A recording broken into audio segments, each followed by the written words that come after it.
हाँ हाँ, चलो। जय जिनेन्द्र। जय जिनेन्द्र। यस, जय जिनेन्द्र। कल जो टॉपिक चल रहा था वो था काल का विभाग। काल कैसे वर्तना, परिणाम, क्रिया, परत्व और अपरत्व, जो उसके 5 अलग अलग भेद है। 5 लक्षण से युक्त जो समय होता है उसको ही व्यवहार काल कहा है। तो ये व्यवहार काल के, द्रव्य काल के ये लक्षण है। ऐसे काल द्रव्य अनंत समयों में ये आगे आगे चलता रहता है, ये कभी अटकेगा नहीं। इस काल का ये विभाग इन ज्योतिष्क देवों के विमान की गति से होता है। देखो, हमको ये समझना है, सबसे महत्व का मुद्दा ये है कि व्यवहार काल बहुत महत्व का है। व्यवहार काल का मतलब हमारा भूत, भविष्य और वर्तमान। प्रत्येक जीव का भूतकाल, भविष्य काल और वर्तमान काल ही व्यवहार काल कहा जाएगा। और ये व्यवहार काल, अब उससे महत्व की बात ये कि ये व्यवहार काल की उत्पत्ति ही ज्योतिष देवों से होती। अगर ज्योतिष नहीं होते ना तो ये व्यवहार काल की उत्पत्ति नहीं होती। जो अड़ीद्वीप के बाहर का जो एरिया है वहाँ ज्योतिष देव घूमते नहीं है, तो वहाँ कोई व्यवहार काल नहीं।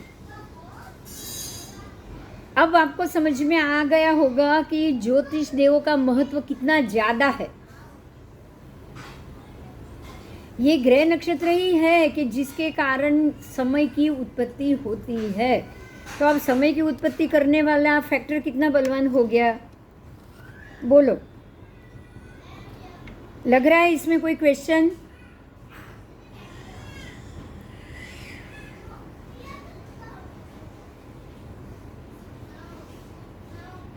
ग्रहों का महत्व जानना हो तो इससे बढ़िया कोई रास्ता होता है क्या?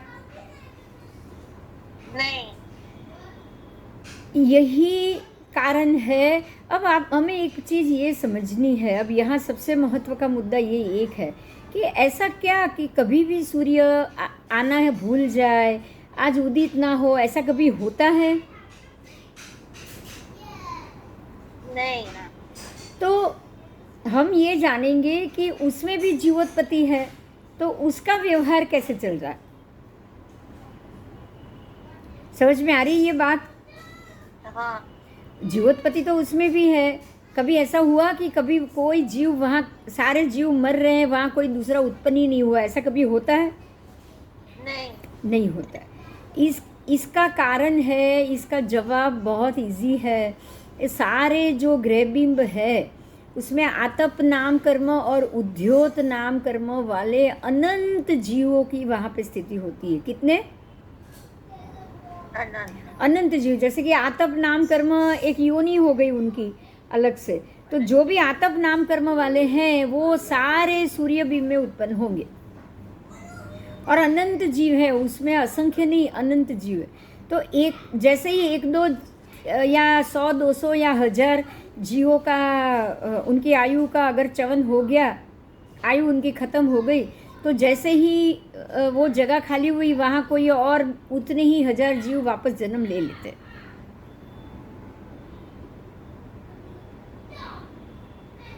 तो इस प्रकार से उनके बिंब में जीवों की व्यवस्था हमेशा टिकी रहेगी। टिकी रहेगी कि नहीं?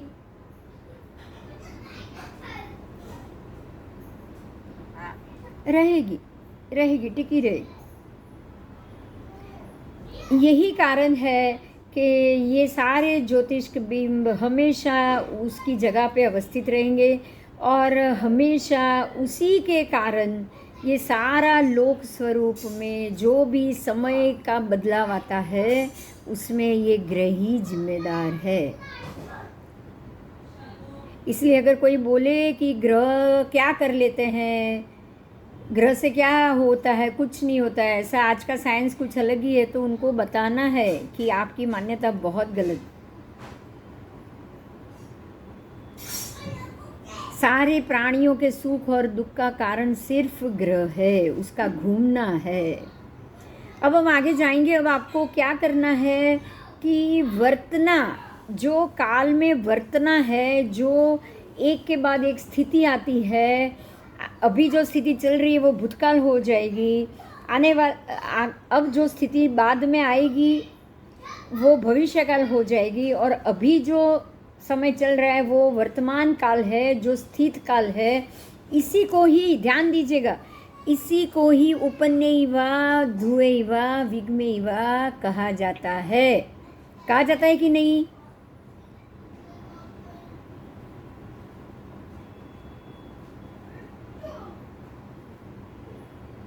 भविष्य काल अभी उत्पन्न होगा, नहीं। बाद में उत्पन्न होने वाला है वो भविष्य काल। उत्पत्ति, स्थिति, अब वो उत्पन्न हो चुका है और अभी चल रहा है वो वर्तमान काल। और लय मतलब जो पहले चल रहा था उसका अंतिम समय वो खत्म हो गया तो वो भूतकाल हो गया। हुआ कि नहीं? हाँ। तो ये उत्पत्ति स्थिति लय जो जगत का स्वभाव है, यही तो है भविष्य काल, भूतकाल, वर्तमान काल। तो काल द्रव्य कितना महत्व का है, समझ में आ रहा है? हाँ। अब ये काल द्रव्य अनंत अनंत समयों का स्वरूप हो गया। तो अनंत समय जब इकट्ठा होता है तब एक आवलिका बनती। हमने ये पहले पढ़ा है, आपको याद होगा। समय से आवलिका बनेगी, आवलिका से दिन बनेगा, दिन से पक्ष बनेगा, पक्ष से महीना बनेगा, महीना के बाद 12 महीने इकट्ठे होंगे तो साल बनेगा, 5 साल इकट्ठे हो गए तो एक युग बनेगा। ऐसे ही ज़्यादा युग इकट्ठे हुए, जाना ना आपने? याद है। बस, तो अभी उसी को हम आगे पढ़ेंगे, क्योंकि यहाँ पे काल द्रव्य से ही हमें आगे प्रेडिक्शन होगा। प्रेडिक्शन भी हो सकता है, और काल द्रव्य को आगे समझना यही है जो आपको उत्सर पीढ़ी, अवसर पीढ़ी, रूप, काल चक्र, अनंत काल चक्र हम ऐसे घूम चुके, अनंत अनंत काल चक्र घूम चुके। तो अब हम उससे ही जानेंगे कि ये ज्योतिष विमानों की गति से दिन रात, फिर सीजन, चौमासा, शियाला, उनाड़ा सब कैसे होता है, ग्रहण होता है तो कैसे होता है, ये सारा ज्योतिष देव के घूमने से होता है। और अब हम खगोल विज्ञान में इसी को आगे पढ़ेंगे। आओ मैं कुछ चीज़ बोल रही हूँ। मुख्य और औपचारिक दो समय है। मुख्य समय है, औपचारिक द्रव्य है, काल। मुख्य काल है, औपचारिक काल। मतलब जो मुख्य है वो निश्चय काल है, और जो औपचारिक है जो अभी आएगा फिर खत्म हो जाएगा वो व्यवहारिक काल। ऐसे ही काल के ये दो मुख्य प्रकार हैं। उसमें मुख्य काल अनंत समयात्मक है, तो ये काल एक स्वरूप है और उसमें कोई अलग भेद नहीं है। जबकि जो व्यवहार काल है उसके 5 भेद, वर्तना, परिणाम, क्रिया, परत्व, अपरत्व आदि 5 प्रकार के उसमें लक्षण उत्पन्न होने के कारण उसके 5 भेद बताए गए हैं। अब वो 5 भेद वाले व्यवहार काल की अब यहाँ बात चल रही है। अभी हम ये व्यवहार काल की बात करेंगे।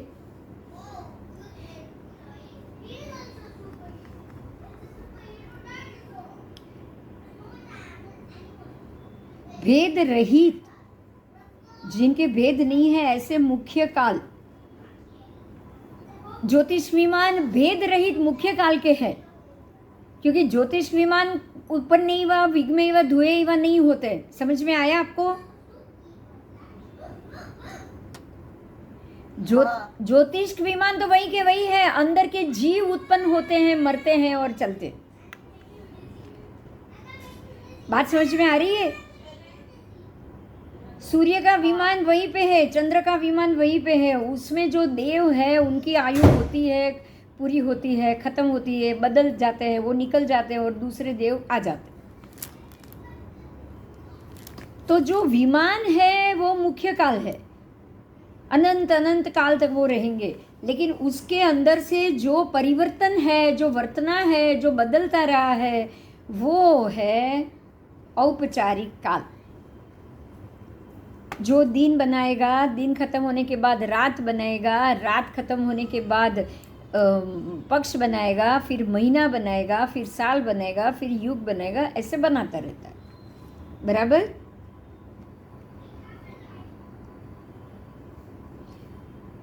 ज्योतिष विमानों की गति से दिन रात इत्यादि भेद बनते हैं। पूर्व दिशा में कुछ नियत स्थान पर जब सूर्य की गति प्रारंभ हो जाए, मतलब कि पूर्व दिशा में जब आपको सूर्य दिखाई दे जाए, तब उसको सूर्योदय कहा गया है। और जब ये सूर्य घूमते घूमते शाम के वक्त जब वो दिखना बंद हो जाए, जब वो दिखाई दे तो सूर्योदय, और जब वो आपको दिखना बंद हो जाए उसको सूर्यास्त। समझ में आया? शब्द से ही जानना है। सूर्य का उदय हो गया तभी आपको दिखेगा, अगर उदय नहीं होगा तो आपको दिखेगा नहीं। तो वो दिख रहा है मतलब उसका उदय हो गया, और अस्त हो गया अब आपको दिखने वाला नहीं है, वो चला गया है, उसको हम कहेंगे सूर्यास्त। तो सूर्योदय से आरंभ और सूर्यास्त पर खत्म हुआ। आपको यहाँ ये लिखा है कि सूर्योदय से प्रारंभ और सूर्यास्त तक का काल दिन कहा गया है। आपको यहाँ पे एक बात समझनी है। अगर सुबह सूर्योदय और शाम को अगर हम दिन और रात अगर दो भेद लगाएंगे ना, तो देवसी और राई, दिन खत्म होना और राई खत्म होना, वो कहाँ जाएगा? सुबह 6 बजे और शाम 6 बजे होता है क्या? कोई बता पाएगा कब होता है वो? सुबह नहीं, कब होता है? देवसी कब खत्म होता है और राई कब खत्म होता है? સૂર્યાસ્ત થાય એટલે દિવસથી સ્ટાર્ટ થાય. સૂર્યોદયના પહેલા રાઈ થાય. सूर्योदय सूर्यास्त से राई देवसी का कोई ताल्लुक नहीं है। राई प्रतिक्रमण देवसी, आप महात्मा को राई सूराई इचकर सूराई बोलेंगे, कब तक बोलेंगे? सुबह 12 बजे तक. बस, तो 12 बजे डिवीजन आ गया, 6 और 6 का डिवीजन नहीं है उसमें। हाँ बराबर. तो हमारे शास्त्र के हिसाब से दिन खत्म कब हुआ 12 और रात खत्म कब हुई? शाम को. रात 12 बजे।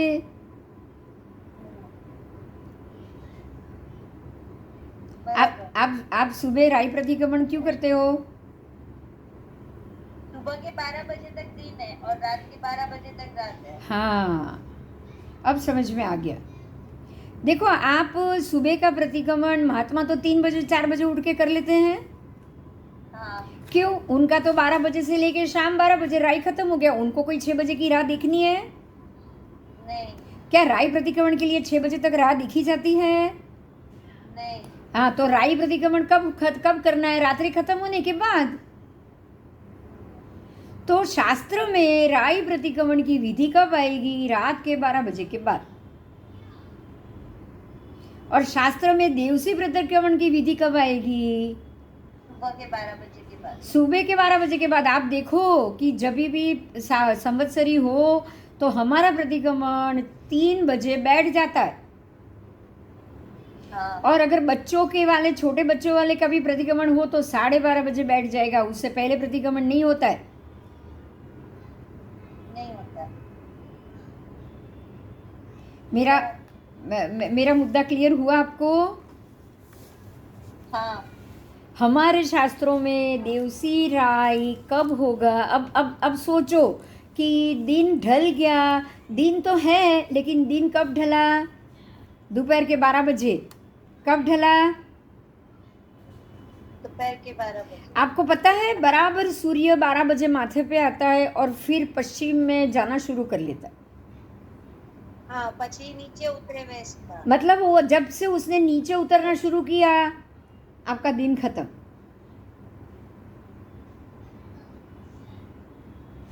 समझ में आया? हाँ. ये हमारे शास्त्र के हिसाब से, हमारे शास्त्र के हिसाब से सूर्योदय से कभी भी दिन रात नहीं आएगा। आओ, तो यहाँ लिखा है कि सूर्योदय से प्रारंभ होकर सूर्यास्त तक काल दिन कहा जाता है, लेकिन अब हमें ये समझना है कि रात्रि के 12 बजे से लेकर दिन के 12 बजे तक दिन कहा जाता है।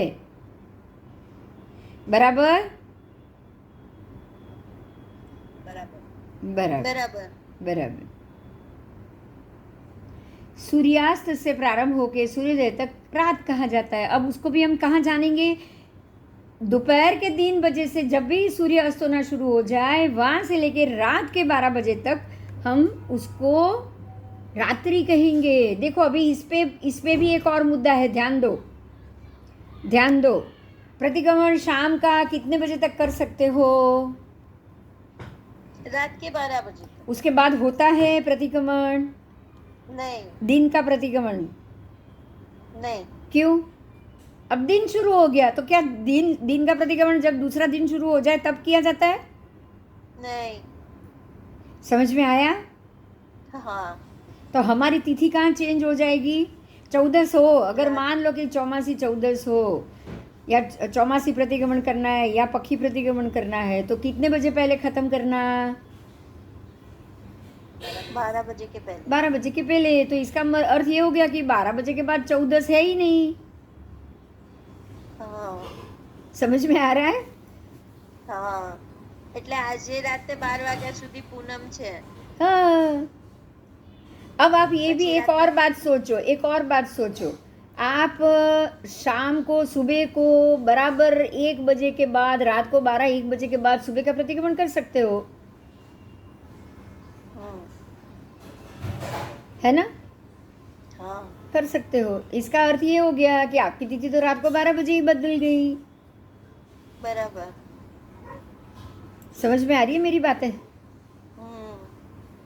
तो हमारे दिन और रात की व्यवस्था बराबर 12 बजे रात के लेके 12 बजे दिन तक रहती है। इसके लिए मैं एक और मुद्दा बोल रही हूँ, ध्यान से सुनिएगा। परमात्मा का निर्वाण हुआ है अमावस की रात को। हाँ। और उस वक्त 29वां मुहूर्त चल रहा था, 29th सर्वार्थ सिद्ध मुहूर्त। मुहूर्त टोटल 30 होते हैं। कितने? 30। तो अब 30वां मुहूर्त कब लगेगा? 29 खत्म होगा, बाद में 30 तुरंत लग जाएगा। तो अमावस की रात्रि को हुआ है तो 12 बजे पहले ही हुआ। हाँ। अच्छा, अब एक और महत्व की बात, गौतम स्वामी को हम केवल ज्ञान कब बोलते हैं? एकम के दिन। परोढ़ है केवल ज्ञान। आप जब गौतम का एकम के दिन सुनते हो ना तब ध्यान से सुनो, परोढ़ है केवल ज्ञान। परोढ़ में सूर्योदय के बाद नहीं, परोढ़ में सूर्योदय से पहले। तो तिथि कब चेंज हुई? रात के 12 बजे। ये समझ में आ गया? ये भगवान थे तब की बात। हाँ। ये जब भगवान थे तब की बात। तो मतलब ये हो गया कि भगवान जब थे, भगवान हमारे शास्त्रों में तिथि का बदलना रात्रि के 12 बजे होता था। इसीलिए 14 का प्रतिक्रमण हम रात के कोई भी प्रतिक्रमण, 14 का कोई भी तिथि का प्रतिक्रमण रात के 12 बजे पहले ही खत्म करना होता है। बहुत क्लियर हो रहा है? मुद्दा क्लियर हो रहा है या कोई प्रश्न है?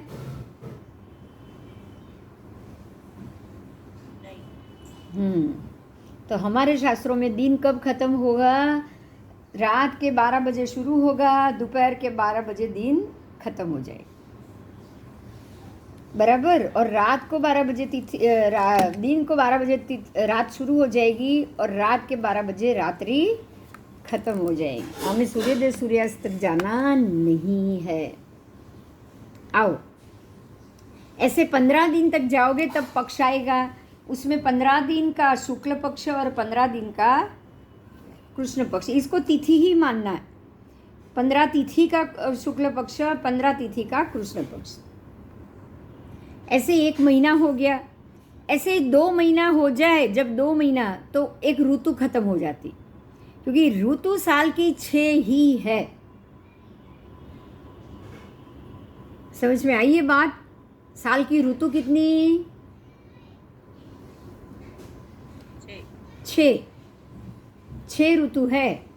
हम तो पढ़ते हैं सियाड़ो, उनाड़ो, चौमासू। हर एक ऋतु 4-4 मास की हो गई। तो हर 2 महीने की एक ऋतु शास्त्र ने बताई है इस हिसाब से साल की 6 ऋतु हुई, तो 6 में से अब ये आधा करो। अब आप अभी आप मास पे थे, एक 30 तिथि को मास कहा गया, फिर 2 मास को ऋतु कहा गया। अब 3 ऋतु लोगे तो 6 महीना होगा। तो 3 ऋतु बराबर 6 महीने को एक अयन कहा जाता है।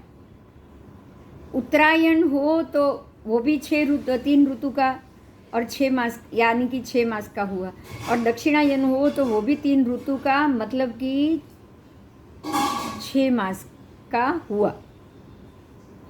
अब ये जो उत्तरायण दक्षिणायन अयन तो 2 ही बनेंगे, 2 अयन मिलकर एक साल बनेगा। 2 अयन जब हो जाएगा उतना पूरा समय एक संवत्सर यानी एक साल यानी एक वर्ष, और ऐसे 5 वर्ष इकट्ठे हो जाएंगे तो एक युग बनेगा। समझ में आया? एक युग समझ में आ गया? धीरे धीरे जा रहे हो आप। पहले तो आधा दिन गया, रात्रि और दिन।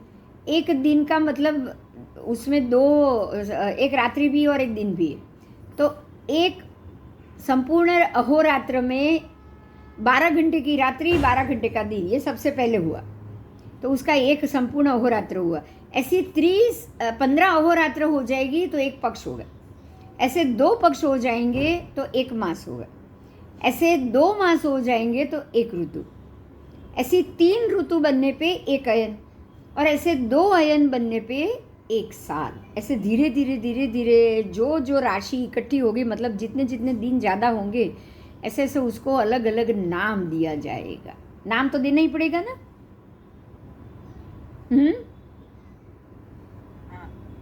नाम तो देना ही पड़ेगा। 15 दिन को आप क्या कहोगे, उसमें से एक दिन को क्या कहोगे, ऐसे। ठीक है, तो जो 5 वर्ष का, ऐसे 5 वर्ष के समूह हो गया तो उसको युग कहा जाता है। अब यहाँ देखिए मज़े की बात क्या है पता है आपको? ये बात बहुत ध्यान से समझनी। मज़े की बात ये है कि ये व्यवहार काल में सबके सबकी गति अलग अलग है। कैसे? तो जो सूर्य है वो एक जो नक्षत्र से शुरू हुआ, वापस उसी नक्षत्र में जब वो 1 साल का भ्रमण खत्म करेगा ना, तो उसको 366 दिन लगेंगे। समझ में आया? 366।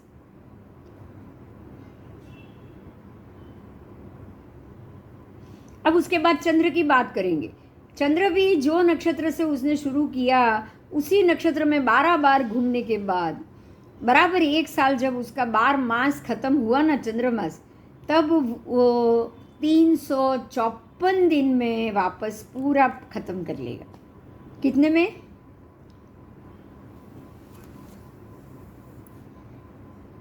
हाँ,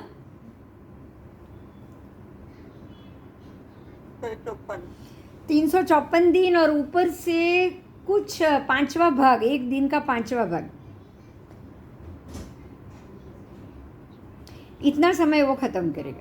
मतलब वो सूर्य से 12 दिन पीछे है।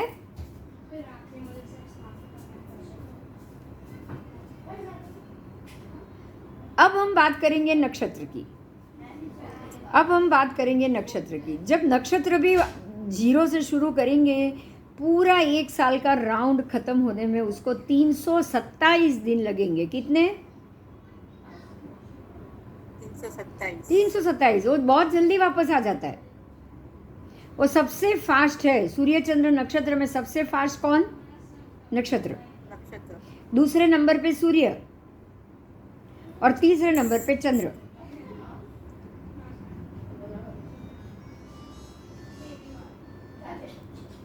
ठीक है, तो चंद्र के दिन हुए 354, सूर्य के हुए 366 और नक्षत्र के हुए 327।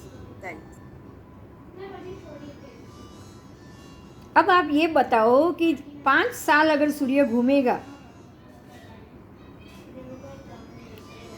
तो वो नक्षत्र घूमेगा। चलो नक्षत्र की बात करेंगे तो 5 साल में नक्षत्र जल्दी वापस आ जाता है, तो क्या उसके सूर्य की तरह 60 मासी होंगे या ज़्यादा होंगे? ज्यादा होंगे। ज़्यादा होंगे। तो नक्षत्र के कितने महीने होंगे 5 साल में? 67 महीने, 67। 7 મહિના વધારે થશે। सूर्य से 7 महीना ज़्यादा। और सूर्य को 5 साल में बराबर 60 महीने होंगे, 60। कितने? 60 और चंद्र के कितने होंगे? એનાથી ઓછા। नहीं, चंद्र उससे कम कम दिन लेता है, तो सूर्य से तो ज़्यादा ही होगा ना। हाँ सूर्य के 366 दिन है, चंद्र के 354 दिन है।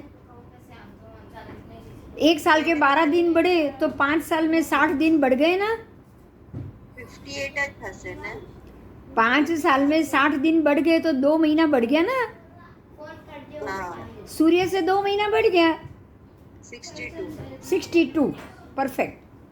तो बराबर 5 साल में चंद्र ने 62 मास किए, सूर्य ने 60 मास किए और नक्षत्र ने 67 मास किए। समझ में आ गया ये? हाँ हाँ बोलो, समझ में आया? हाँ हाँ अब आप ये बताओ कि जैसे कि ये 3 घोड़े ने रेस शुरू की, तो 5 साल के बाद क्या वो वही जगह पे वापस आएंगे? नहीं नहीं, नक्षत्र आगे होगा बहुत। 7 महीना आगे चला गया सूर्य से, बराबर। चंद्र 2 महीना आगे चला गया सूर्य से।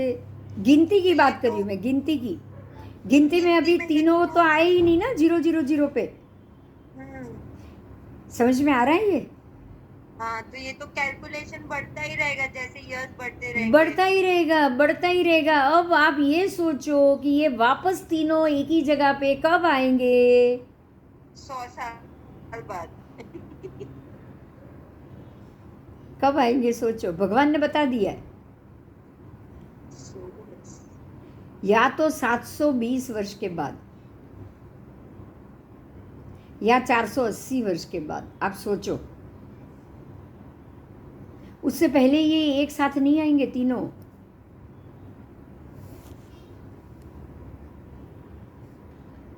तीनों सेम डिग्री पे कभी नहीं आएंगे।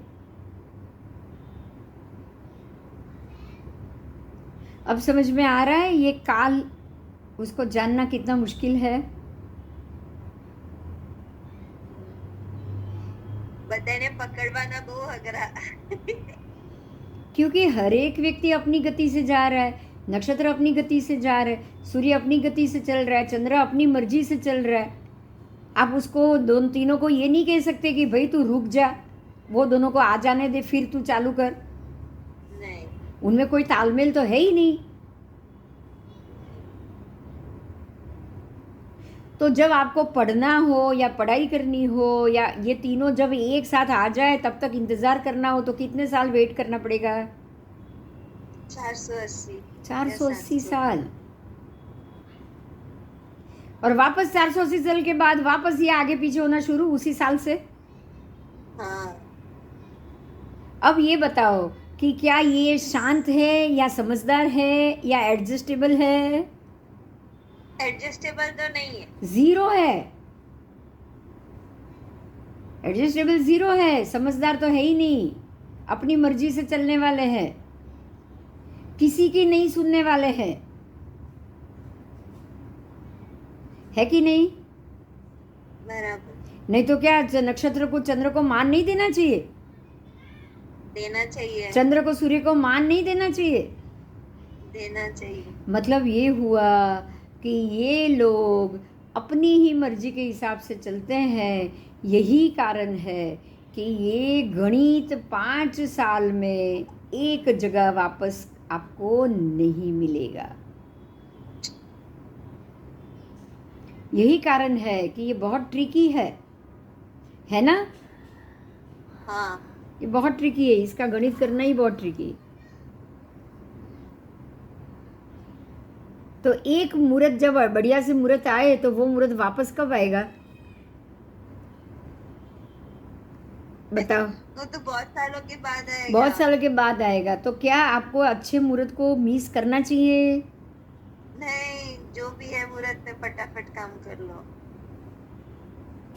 है ना?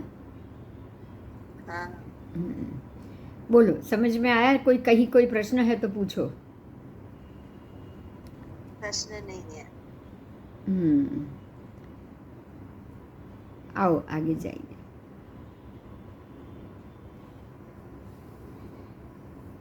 अब है ना, जैसे ये 1 साल का किया, अब आपको यहाँ ये समझना है कि सूर्य के 60 महीना और चंद्र के 62 महीना, कितने महीने ज्यादा हुए? 2 महीना। 2 महीना ज्यादा हुआ।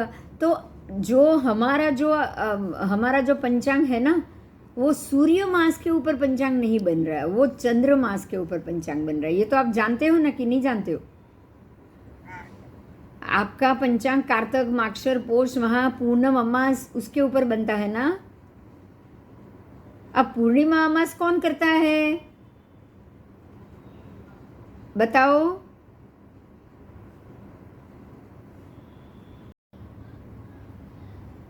पूर्णिमा अमास किसके कारण होता है और कौन करता है? किसके कारण नहीं, क्योंकि आकाश में तो सबके सब फैक्टर काम में आ जाएंगे। पूर्णिमा अमास में नक्षत्र भी आ जाएंगे, सूर्य भी आ जाएगा, चंद्र भी आ जाएगा, लेकिन पूर्णिमा अमास का मुख्य कारण कौन?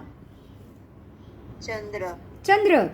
पूर्णिमा अमास क्या, एकम, बीज, तीज, उसमें बदलाव किस में आता है? सूर्य में आता है? नहीं। नक्षत्र में आता है? नहीं। तो बदलाव किस में आता है? चंद्रबीम ढक रहा है। वध एकम अमास में बिल्कुल दिखाई नहीं देता है, वध एकम में थोड़ा सा खुलता है, दूज के दिन थोड़ा ज़्यादा, फिर थोड़ा ज़्यादा, फिर थोड़ा ज़्यादा करते करते करते पूर्णिमा तक पूरा खुल गया। पूर्णिमा के बाद वापस वो ढकना शुरू हो गया, थोड़ा थोड़ा थोड़ा थोड़ा करके वापस अमावस को 0। तो ये पूनम अमास जो भी करेगा वही सबसे मुख्य गिनती में रहेगा। अब तीनों की गिनती अलग, सूर्य के 60 मास, चंद्र के 62 मास, नक्षत्र के 67 मास, तो पंचांग किस पे बनेगा? चंद्र पे बनेगा, क्योंकि पूनम अमास एकम से लेके 30 तिथि बनने का कारण ही तो चंद्र है। तो चंद्र के 62 मास के ऊपर ही हम पंचांग बना सकते हैं। बना सकते हैं कि नहीं बना सकते हैं? बना सकते हैं। तो अब हमें चंद्र के ही 62 मास पे पंचांग बनाना है, तो कैसे बनाएंगे? ध्यान दीजिए। देखिए 2 महीने बढ़ गए सूर्य से, तो 2 महीना एक्स्ट्रा होगा ना उसमें। साल के महीने तो 12 ही है, 12 12 12 12 पंचा 60, तो 60 साल में 12 महीना रिपीट होगा, लेकिन 2 महीने कौन रिपीट होगा? सभी महीने रिपीट होंगे उसमें? नहीं, सभी महीने रिपीट नहीं हो सकते। तो जो महीना सबसे छोटा होगा, जहां पे सबसे छोटे महीने होंगे वहां ज्यादा महीना हो जाएगा ना।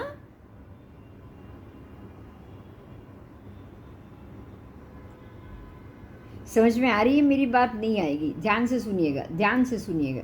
ये हमारे समवायांग आगम में ये बात लिखी है। सबसे छोटा महीना है आषाढ़ महीना।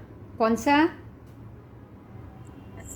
आषाढ़ महीना सिर्फ 29 दिन का है, और बाकी के सारे 11 महीने, आषाढ़ के बाद दूसरा महीना 30, फिर 29.5, फिर 30, फिर 29.5, फिर 30, फिर 29.5। तो आषाढ़ महीना सबसे छोटा हुआ। तो अधिक महीना उस हिसाब से आषाढ़ महीने में ही आना चाहिए, क्योंकि जब महीना छोटा होता है ना, वहीं पे ही 3 महीने का काउंटिंग कितना होगा बताओ?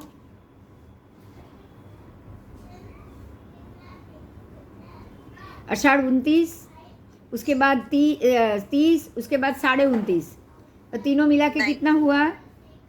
90। और 2 महीने का कितना हुआ? 59। 30 और हाँ 59। अब बाकी के सारे 2 महीने का कितना होगा? 59.5। हाँ, तो सबसे छोटे 2 महीने कौन से? आषाढ़ वाले। आषाढ़ वाले। अब आपको यहाँ पे एक बात बताऊं मैं, हमें चंद्र संवत्सरी लेना है 12 महीने का,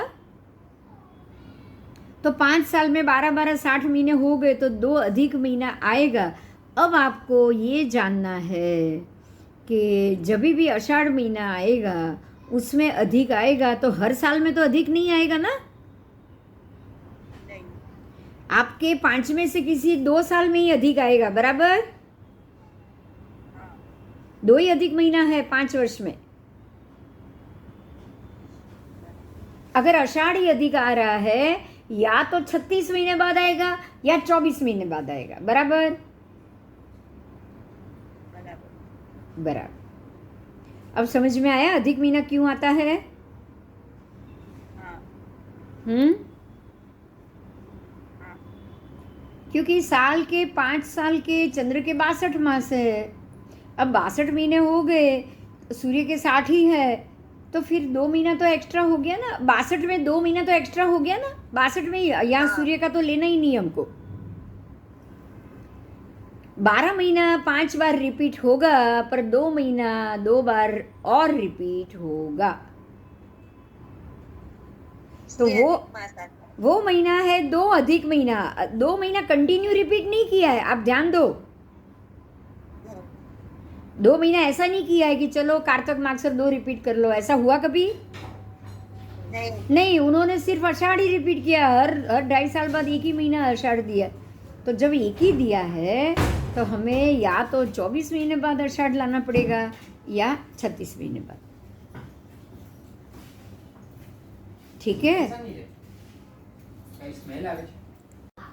चलो। तो ये अधिक महीना कैसा हुआ वो आपको समझ में आ गया। अभी आपको मैं एक बात और, जो यहाँ महत्व का मुद्दा आ रहा है, उसको भी हमें समझना है कि चंद्र के जो दिन है ना, वो भी खाली 354 नहीं है। वो 354 के ऊपर भी उसके 5वां भाग कुछ और अधिक है। कितना? 5 भाग, मतलब हाँ 5वां भाग। अभी मैं सब बोल रही हूँ, आप सुनो। चलो, अभी मैं पढ़ रही हूँ। 5 वर्ष के समूह को युग कहा गया है। युग के भी 5 प्रकार है। अब जितने जितने अलग अलग मास वाले हैं वो सबको युग में दे दिया, क्योंकि सबका यहाँ पे आपको सबसे पहले मैंने ये बता दिया था कि सूर्य, चंद्र, नक्षत्र, ये सब अपनी मर्जी के मालिक, कोई एक दूसरे के लिए नहीं रुकते हैं। तो सबका अपना अपना संवत्सर या युग बनाने की सिस्टम भी उनकी अपनी। सूर्य संवत्सर में चंद्र संवत्सर की गिनती नहीं आएगी, चंद्र संवत्सर में नक्षत्र संवत्सर की गिनती नहीं आएगी। ये बात समझ में आ गई? हाँ, अलग अलग घूमना है, अलग अलग महीने हैं, तो फिर वो लोग इकट्ठे नहीं होते। आओ, कुल 5 प्रकार के युग है। चंद्र संवत्सर के 5 वर्ष का युग, सूर्य संवत्सर के 5 वर्ष का युग, अभिवर्धित संवत्सर के 5 वर्ष का युग, सावन संवत्सर मतलब नक्षत्र संवत्सर के भी 5 वर्ष का युग। तो 5 वर्ष के इस युग में मध्य में और अंत में दोनों मिलके अधिक महीना आएगा। उसमें कहीं ना कहीं आपको 2 अधिक महीने जरूर जोड़ने, या 3 साल के बाद या 2 साल के बाद। तो जो अब गिनती कैसे होगी पता है? सबसे पहला होगा चंद्र संवत्सर। ध्यान दीजिए, जो 12 मास वाला है वो चंद्र संवत्सर। फिर दूसरा भी रिपीट होगा चंद्र संवत्सर, क्योंकि अभी दूसरा जब खत्म होगा तब 24 घंटे 24 महीने हो गए। फिर तीसरा जो आएगा वो आएगा अभिवर्धित संवत्सर, क्योंकि या तो 24 महीने में आपकी ये आएगी अधिक महीने की गिनती, या 36 महीने में आएगी। समझ में आ रही है मेरी बात? अगर 24 में आई तो भी तीसरे में ही आएगी अधिक महीने की गिनती, और अगर 36 में आई तो भी तीसरे संवत्सर में ही अधिक महीने की गिनती आएगी। बराबर ना? 24 આવે તો બીજામાં આવે ને 24 में भी आएगी तो 24 महीने बाद अधिक आएगा ना। हाँ हाँ चालू रखेલું છે मम्मी की। और अगर 36 के बाद आएगा तो भी तीसरे में ही आएगा ना। 36 महीने के बाद 37वां अधिक महीना होगा कि नहीं। हाँ इस हिसाब से चंद्र संवत्सर के 12 दिन 1 साल के ज़्यादा हुए।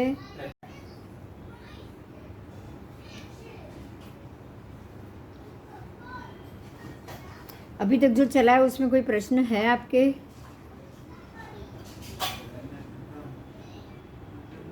नहीं ठीक है, तो फिर ये टॉपिक यहीं पे छोड़ दें, नेक्स्ट क्लास में करेंगे। ठीक है। जय जिनेन्द्र जय जिनेन्द्र, जय जिनेन्द्र।